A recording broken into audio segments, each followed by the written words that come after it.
누구나 한 번쯤은 경치 좋은 곳에 누워 아무 일도 하지 않는 자신의 삶을 꿈꿔본 적이 있을 것이다. 늘 꿈꾸고 있죠.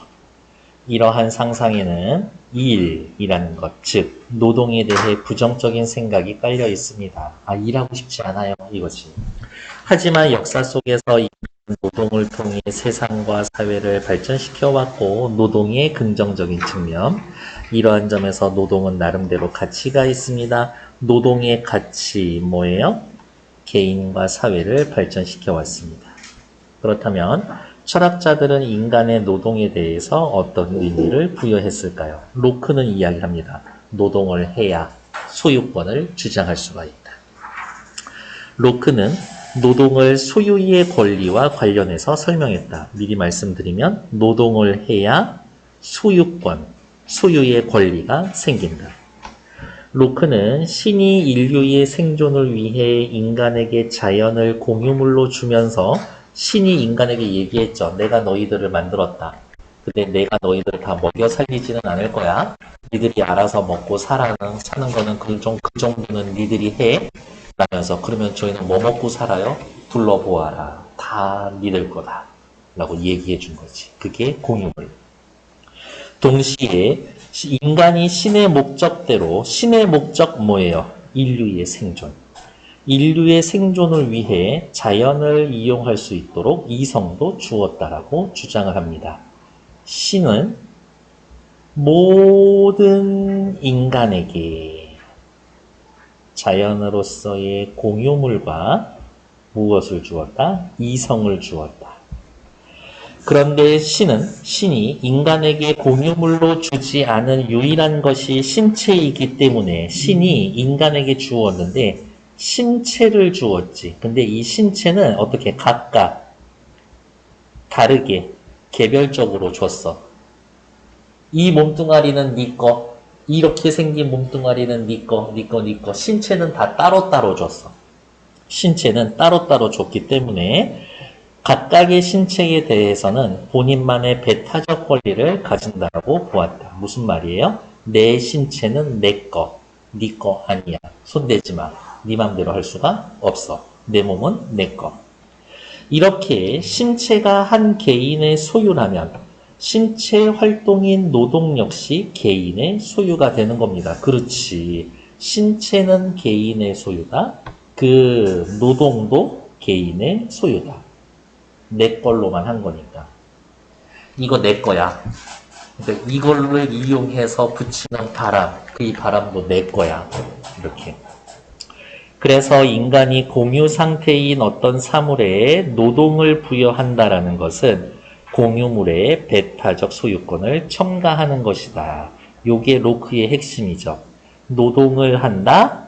공유물의 배타적 소유권을 첨가하는 것이다. 내가 노동을 해서 뭔가를 만들어냈다? 그러면 그거 내 거.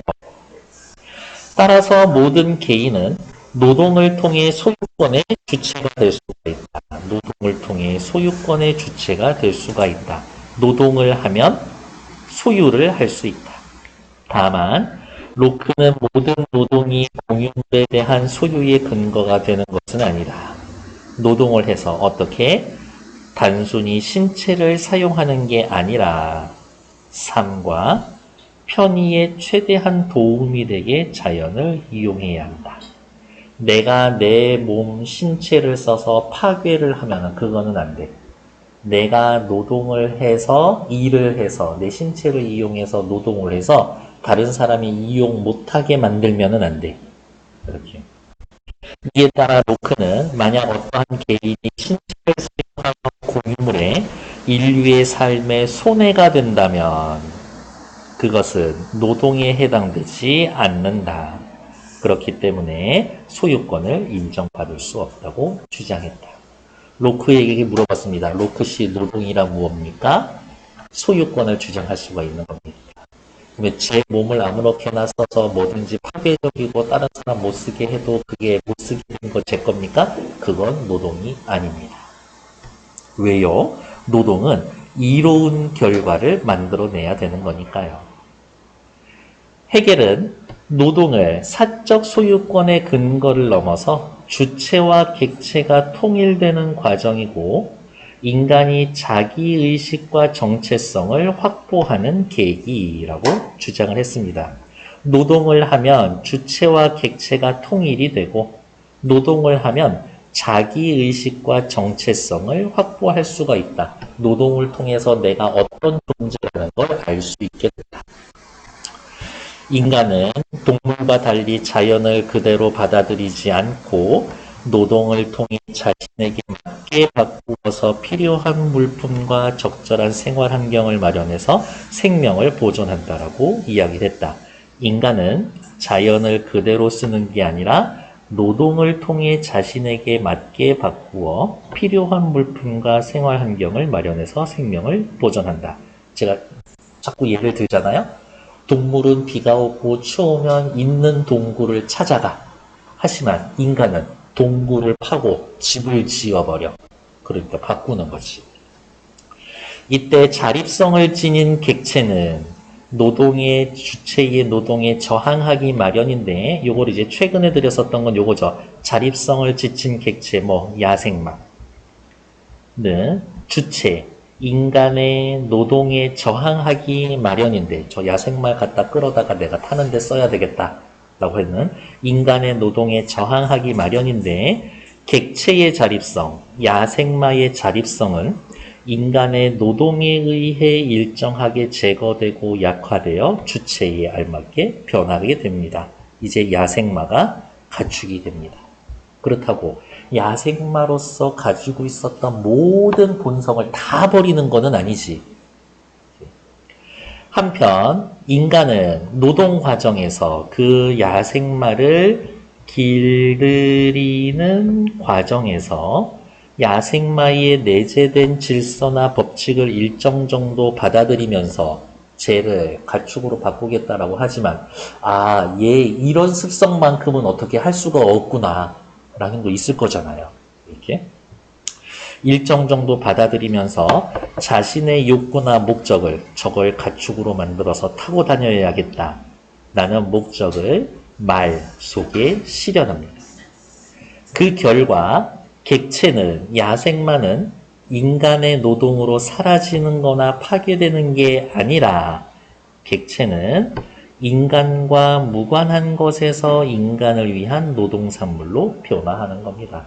인간 여기 마을을 짓고 살고 있고 저기 들판에 야생마들이 떼지어서 뛰어다니고 있는데 그때까지는 아무 상관이 없어. 서로 말 걸고 쳐다보지 않으면. 하지만 인간이 가서 노동, 힘을 들이는 순간부터 관계가 형성이 되는 거지.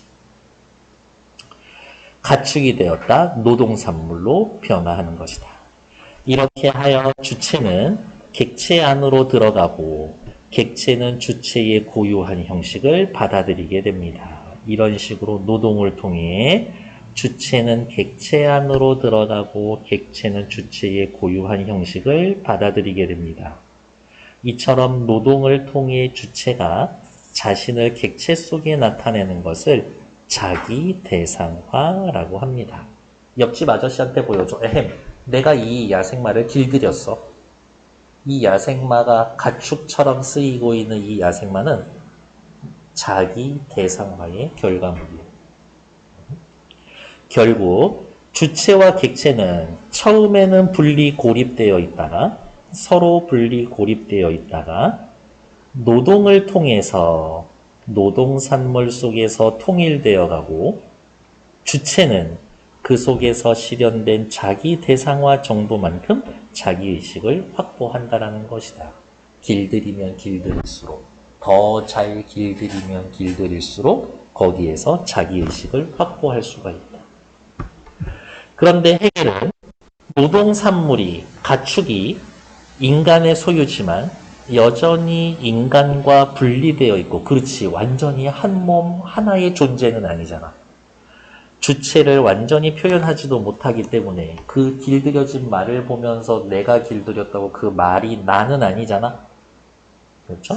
그래서 노동을 통한 주객 통일에는 한계가 있다고 지적을 했다. 노동을 통해 만들어 놓은 그 노동 산물이 주체를 표현해 주기는 하지만 100% 표현은 못 해준다. 됐을까요? 이에 비해 마르크스는 헤겔의 노동관을 수용함으로써 헤겔의 노동관은 뭔데요? 요거 노동을 통해 노동산물 속에 통일되어 갈 수가 있습니다. 헤겔의 노동관, 노동을 통해 노동산물 속에서 통일되어 갑니다. 요거 이야기하는 거죠. 그래서 그냥 색깔로 체크를 해드리면 요 정도 되지 않을까? 헤겔의 헤겔의 노동관. 주체와 객체는 분리되어 있다가 노동을 통해서 노동산물 속에서 통일되어 간다. 이것을 수용하면서도 노동 자체가 한계를 지닌다라는 주장에는 동의하지가 않았다. 헤겔은 노동에는 한계가 있다. 마르크스, 노동에는 한계가 없다. 그 말은 무슨 말이야? 노동에 어디가 있을까? 노동 자체가 한계를 지닌다라는 주장에 동의하지 않았다. 그럼 위에다 쓸 수가 있겠죠. 마르크스는 이야기합니다. 노동을 통해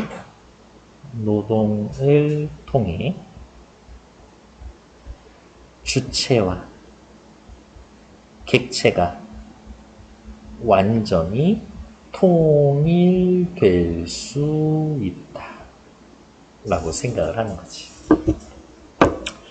마르크스는 인간은 노동을 통해 외부 대상인 자연을 가공하여 인간의 욕구와 자기 실현에 알맞은 인간화된 자연으로 만든다라고 보았다. 어머, 이거는 헤겔하고 생각이 똑같네. 결국 노동은 객체의 인간적 형식을 부여하기 위해 자연적 소재의 형식을 부정함으로써 주관적 욕구나 목적을 대상으로 객관화하는 겁니다. 그러면 마르크스 씨, 당신 방식으로 표현해 주시죠. 노동이란 뭡니까? 네. 인간의 형식을 객체의 인간적 형식을 부여하기 위해서 자연적 소재의 형식을 부정한 겁니다. 인간의 주관적 욕구나 목적을 대상으로 객관화하는 겁니다. 그래서 가공된 대상에는 주체의 형식이 부여가 되고 주체의 욕구나 목적은 물질화되어서 구체적 노동산물이 되는 겁니다. 그러면 물어보는 거지. 마르크스 씨, 노동산물에는 그러면 뭐가 포함되어 있을까요? 주체의 형식이 들어가는 겁니다. 주체의 욕구나 목적이 나타나는 겁니다. 그 결과 인간은 노동을 통해 만들어낸 노동산물에서 내 능력이 이 정도야. 자기의식과 정체성을 확보하게 됩니다. 그러면 이 정도로도 표현할 수가 있겠는데 노동산물에는 인간의 주체의 능력, 주체의 자기의식, 주체의 정체성이 노동산물에 포함이 되는 거지. 어떻게? 어느 정도로? 완벽하게. 더 나아가 자신의 능력을 더욱 개발해서 자연의 구속으로부터 벗어나 자유를 획득하면서 자아를 실현하게 되는 겁니다. 노동을 통해서 자유를 획득하고 그것을 통해서 자아를 실현할 수 있습니다. 이러한 관점에서 그는 노동이 그러네요. 헤겔과는 다르게 주객통일의 방법이자 인간의 자아 실현 과정이다. 어느 정도 주객통일에? 완벽하게.